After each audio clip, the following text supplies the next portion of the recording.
That night, a child was holding on to life with fading breaths, while her father rested peacefully in another woman's arms. By the time truth arrived, it was already too late, and some mistakes can never be undone. The hospital room was painfully quiet, not the kind of quiet that brings peace, but the kind that presses against your chest, making it hard to breathe. Machines blinked softly, their lights reflecting off pale walls. A single bed stood in the center, surrounded by wires, silent screens, and unanswered prayers. On the cold floor beside that bed knelt Naomi Carter, a black mother whose strength had been worn thin by weeks of waiting. Her hands trembled as she held her forehead, tears falling freely onto the white sheets below. Her child lay still, small, fragile, fighting a battle no child should ever have to face. Naomi had begged, she had called, she had left messages that went unanswered. Because somewhere across the city, in a room filled with comfort and soft lighting, Ethan Carter, a celebrated CEO admired by the public, had chosen peace over responsibility. Two worlds, one moment. In a luxury apartment overlooking the city, Ethan slept deeply. The stress of board meetings and public praise faded as another woman rested beside him. The room smelled of expensive cologne and quiet satisfaction. No ringing phone disturbed his rest. No thought crossed his mind. No fear touched his heart. He believed everything could wait until morning. But life doesn't wait. Back in the hospital, Naomi rose slowly to her feet. Her legs felt weak, but she forced herself forward. She brushed her child's hair gently, whispering words only a mother could find in such a moment. "You're not alone," she said softly. "I'm right here." The machine slowed, the room seemed to hold its breath. And then, silence. A silence so heavy it felt like the world itself had stopped turning. Naomi collapsed forward, her cry breaking through the stillness like shattered glass. Nurses rushed in, but their faces said everything before their words ever could. The battle was over, the call that changed everything. Hours later, Ethan's phone buzzed repeatedly on the bedside table. When he finally answered, his voice was groggy, annoyed even. "What is it?" he asked. The voice on the other end didn't respond right away. Then came the words he would never forget. "You're needed at the hospital." Something in the tone made his chest tighten. When he arrived, the world he knew cracked open. Naomi stood in the hallway, her face empty of tears. She looked at him, not with anger, not with shouting, but with a quiet finality that shook him more than rage ever could. "She waited for you," Naomi said. "She kept asking if you were coming." Ethan opened his mouth, but no words came out. Because excuses mean nothing when time is gone. A different kind of consequence. There was no shouting, no scene, no dramatic collapse, just loss. In the weeks that followed, Ethan returned to work, but nothing felt the same. Boardrooms felt hollow, praise felt meaningless, success felt heavy. At night, sleep refused to come, because peace chosen at the wrong time turns into a burden that never leaves.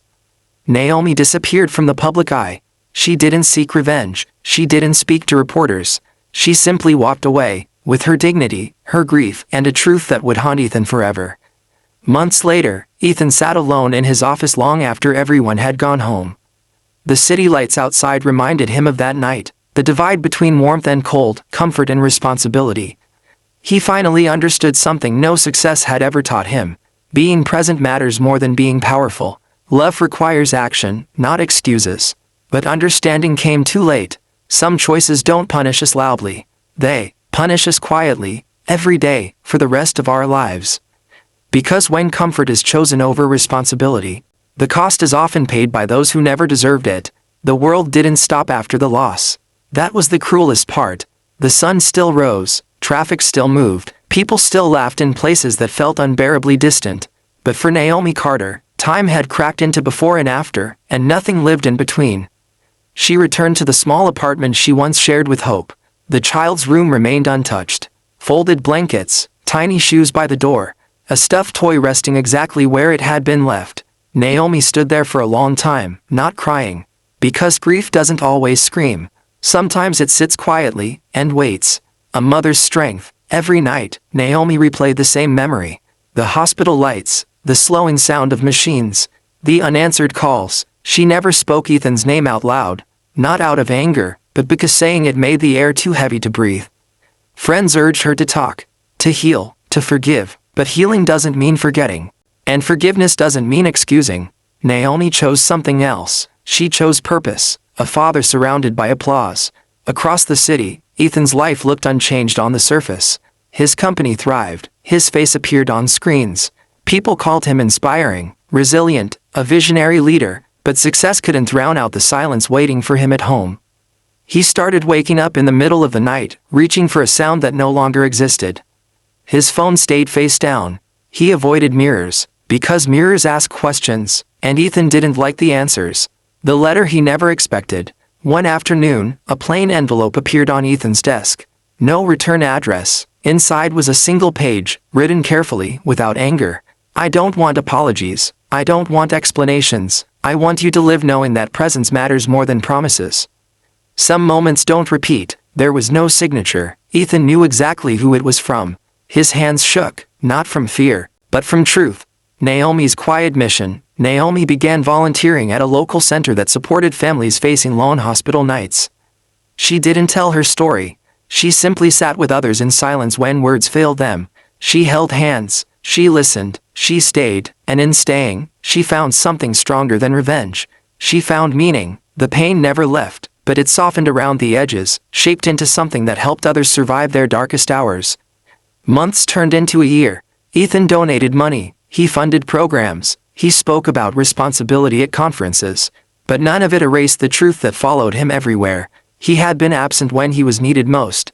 And no amount of good deeds could rewrite that night. Time has a strange way of softening sounds while sharpening memories. For Ethan Carter, the world had grown quieter, but his thoughts had grown louder.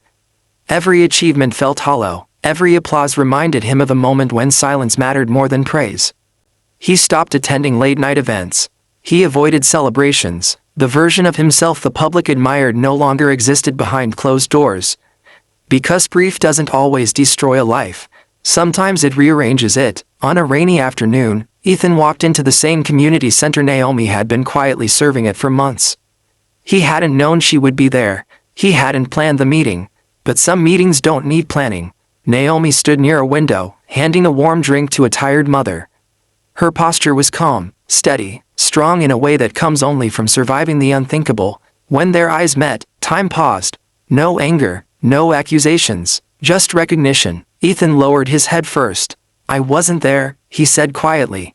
And I live with that every day. Naomi listened. Then she nodded, not in forgiveness, but in truth. That's all I needed you to understand, she replied. No reunion, only respect. There was no dramatic embrace. No promise to rebuild what was lost. Some bridges are not meant to be crossed again. But in that moment, something shifted. Ethan finally stopped trying to erase the past, and began learning from it. Naomi walked away lighter, not because the pain was gone, but because it no longer controlled her steps. Months later, the community center expanded. Quiet rooms were built for families who needed space during long nights of waiting. A simple plaque rested near the entrance. No names, no speeches, just a message. Be present, it matters more than you think. Naomi passed it every day. Ethan visited once, alone. He stood there longer than anyone noticed. Some stories don't end, they simply become something we carry. Years passed, the city changed, buildings rose, faces on billboards were replaced by newer names. But certain truths stayed exactly where they were, waiting in silence. For Naomi, life never returned to what it was. But it moved forward. She learned how to smile again, not because the pain disappeared, but because it no longer defined every breath she took. She continued her quiet work, sitting beside parents in hospital halls, holding space for people who had nowhere else to place their fear. She never spoke of the night. She didn't need to. Her presence said everything, a different measure of success. For Ethan, success took on a new meaning. He stepped away from the spotlight he once chased so desperately. Meetings ended earlier, phones were answered more often. When people spoke to him, he listened, truly listened, not because someone was watching, but because he knew what absence could cost. He never tried to reach Naomi again. Some apologies are not meant to be repeated. On a quiet evening, Ethan visited the community center one last time. He didn't stay long. He didn't speak to anyone. He stood before the small message on the wall. Be present, it matters more than you think. For the first time, he placed his hand against it, not in guilt but in commitment. A promise he intended to keep. Naomi's truth. Across town, Naomi sat by a window as the evening light softened the room. She held a photograph, not as a reminder of pain, but of love. She whispered softly, "You mattered. You still do." and in that moment, the weight lifted just enough for her to breathe freely. Some people lose everything before they learn what truly matters. Others lose nothing, because they choose presence before regret. This is not a story about punishment. It's a story about consequence, and about how the smallest moments, the ones we delay, dismiss, or ignore, often turn out to be the most important of all. If this story touched you, remember this. Be there, show up, answer the call, because life doesn't always give second chances, and love needs presence more than promises.